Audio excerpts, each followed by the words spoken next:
Hey everyone, if you enjoyed the stories tonight, please hit that like button, share this video, and don't forget to subscribe. It really helps the channel grow. Thanks so much. Welcome to the Fractured Mind, where fear isn't found in monsters, but in the cracks of our own sanity. Tonight, 3 stories will pull you deep into the dark corners of the human mind. The Shortcut Home. Have you ever heard about those 5 boys from Lincoln Junior High? Yeah, that one trail just past Miller's Creek. They say those boys should have known better. Not the kind of woods you go walking around in, especially at night.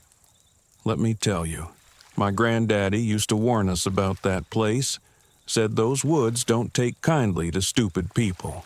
But you know how that goes. Just some people gotta learn the hard way.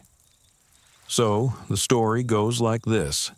One October night, 5 kids from town, Derek, Mason, Tyler, Josh, and Ben, decided to cut through the woods on their way home. They'd been out messing around, trying to prove they weren't scared of anything. Had one half-dead flashlight between them, and a bad idea that the path through the forest would be faster than the road. Everyone in town knew, you don't take the hollow path. People go in there, and sometimes they just don't come out. Anyway, the deeper they went, the quieter it got.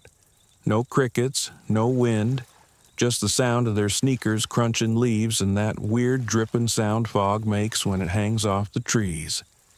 One of the boys whispered, "We are almost through." Nobody answered.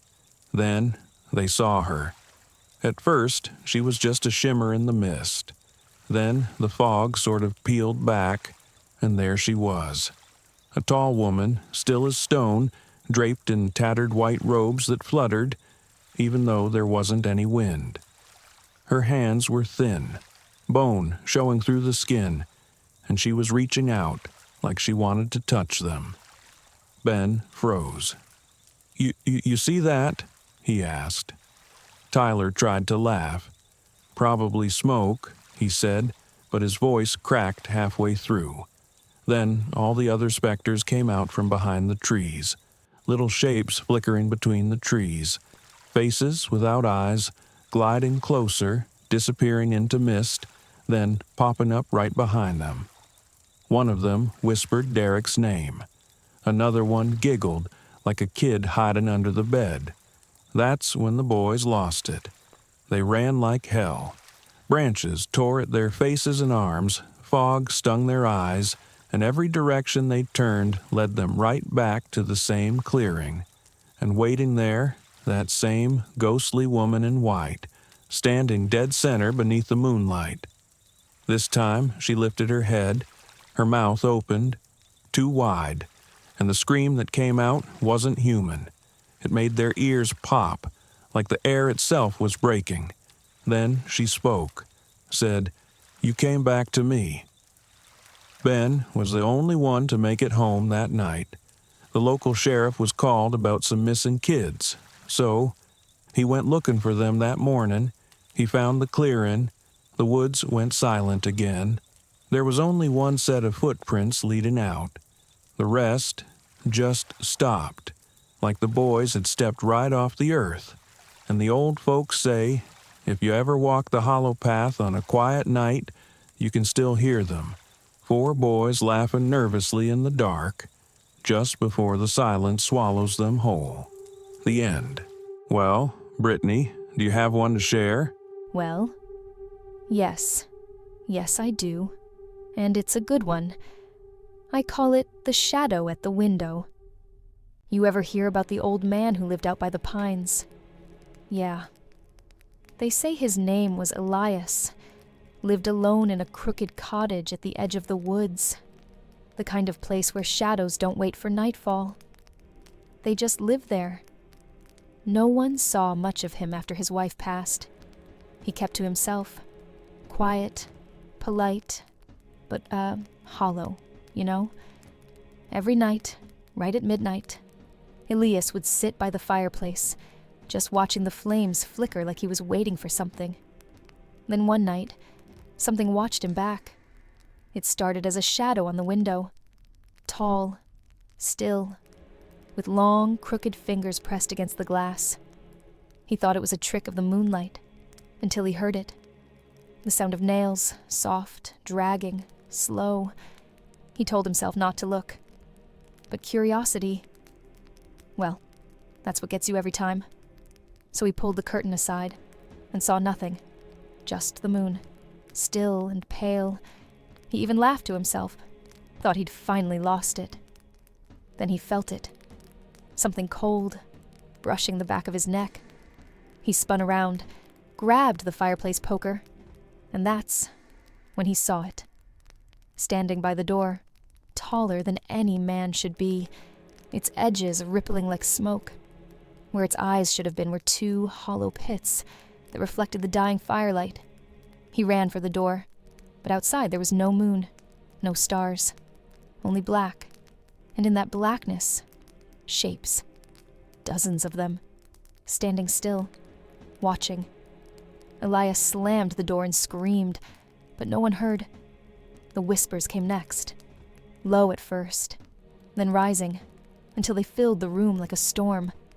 The fire went out, and the last thing anyone heard from that house was Elias shouting one word before it all went silent. When morning came, the neighbors found the door open, the hearth cold.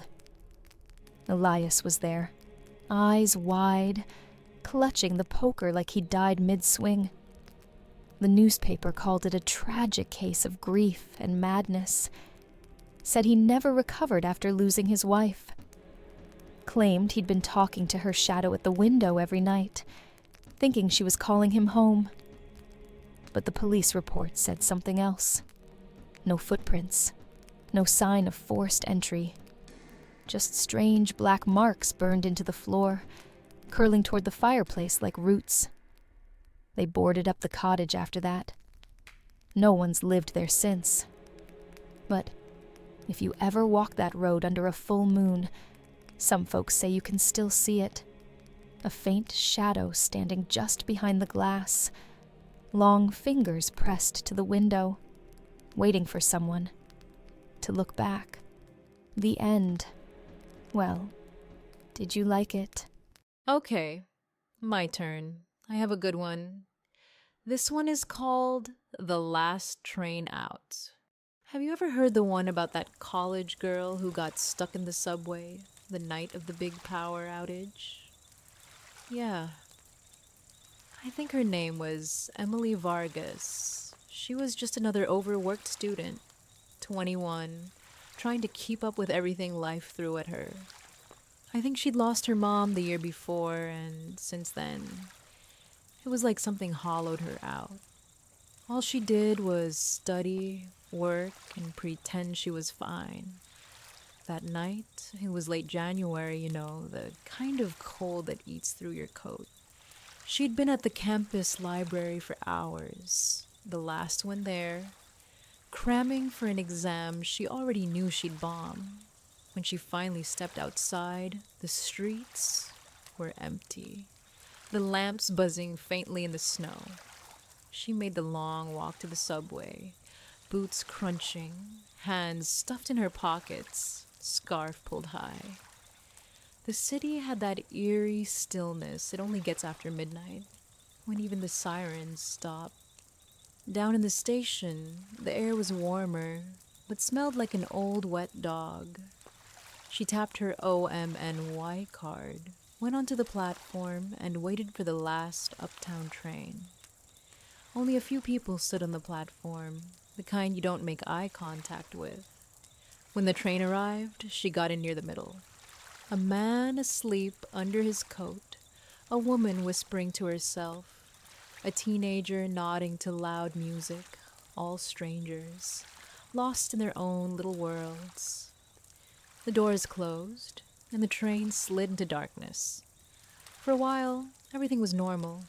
Then the lights flickered. Once, twice, then black.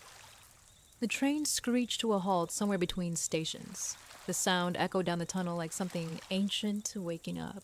Then, silence. No conductor, no announcement. Just the hum of cooling metal and the faint sound of water dripping. Emily pulled out her phone. The screen lit her face pale blue. Battery, 6%. Signal, none. She laughed nervously. Figures, she muttered. Then she heard it. A faint scraping sound, metal against metal. It came from a few cars down. At first, she thought someone was walking, but the rhythm was wrong. Too slow, too deliberate. Then a thump, like something heavy hitting the wall. She stood up, peering down the aisle. The sleeping man was gone. The woman, too. The car was empty. Then it got cold. Fast. Her breath fogged in the cold air. She stepped through the door into the next car. The smell hit her first. Not oil or smoke. Something sweeter, rotten. Then came the breathing. Deep, wet animal breathing. She raised her phone like a flashlight, hands trembling. The beam caught a flash of movement. Tall, thin, something wrong with its shape. Skin stretched tight over bones, a long jointed tail arched high above it. And then the phone died. She ran. Doors slammed behind her as she tore through the cars. The scraping sound followed. Closer now. Claws against steel, tail hitting walls. It wasn't chasing her to kill her. It was playing with her. She dove under a row of seats, pressing her face into the cold floor. She could smell a faint scent of urine. Her heart pounded in her ears. Something entered the car behind her, slow, measured, confident. Each step was a sharp click on metal. Through the crack between the seats, she saw its feet, bone white, jointed, claws tapping the floor. The smell of decay was suffocating. The creature stopped, turned its skull slightly, listening. Then, beep, her phone gave one last pitiful low battery chime. The thing snapped toward the sound. Emily bolted. She sprinted through the next car, lungs burning, tears streaking her cheeks. Behind her came a sound that shook the tunnel, a shriek that was part metal, part nightmare. She burst into the conductor's car and slammed the door behind her, locking it. Silence. Then scratching above her, the roof buckled under its weight. She stumbled back, eyes darting around. Fire extinguisher on the wall. She grabbed it, hands shaking. A claw punched through the ceiling. Sparks burst out, lighting the room in flashes. For one frozen instant, she saw it, a skull face grinning down at her, eyes glowing cold blue. She screamed and pulled the pin. The fire extinguisher hissed to life, white foam blasting upward. The creature shrieked and tore the roof open wider. Then it dropped inside. 9 feet of bone and sinew slammed onto the floor. Its tail lashed out, smashing the control panel into sparks. Emily backed up.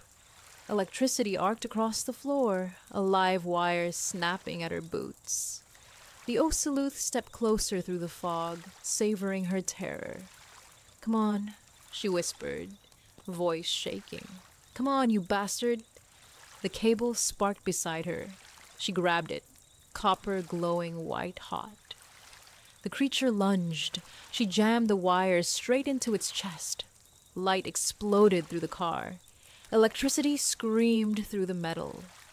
The Oceluth convulsed, its skin splitting, blue fire blazing from within its ribs.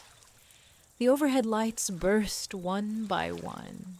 Pop, pop, pop, as the train filled with smoke and ozone. When it was over, the thing lay still, smoking, charred, wings folding inward. Emily dropped the cable, coughing, half blind. She stumbled to the emergency hatch, wrenched it open, and climbed out into the tunnel. Cold air hit her face. Behind her, the train was silent. Then, A faint rattle, she turned. Through the smoke, its skull twitched. Eyes flickered, two small, hateful blue flames. The train jolted. Power surged through the line, and as it began to move again, driverless, wheels screaming into the dark, a single echoing rattle followed it all the way to 59th Street.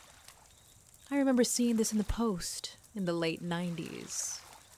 Subway horror under the city. One survivor found in shock, New York, and wise. Emergency crews responded to a distress call early Sunday morning after an unmanned subway train arrived at the 59th Street station just before 3 a.m. The train had suffered a complete power failure between stations for nearly 40 minutes before inexplicably restarting. Passengers on earlier cars were missing. Only one survivor was found, Emily Vargas, 21, a student at Hunter College, discovered hiding in the conductor's compartment, suffering from extreme hypothermia and shock.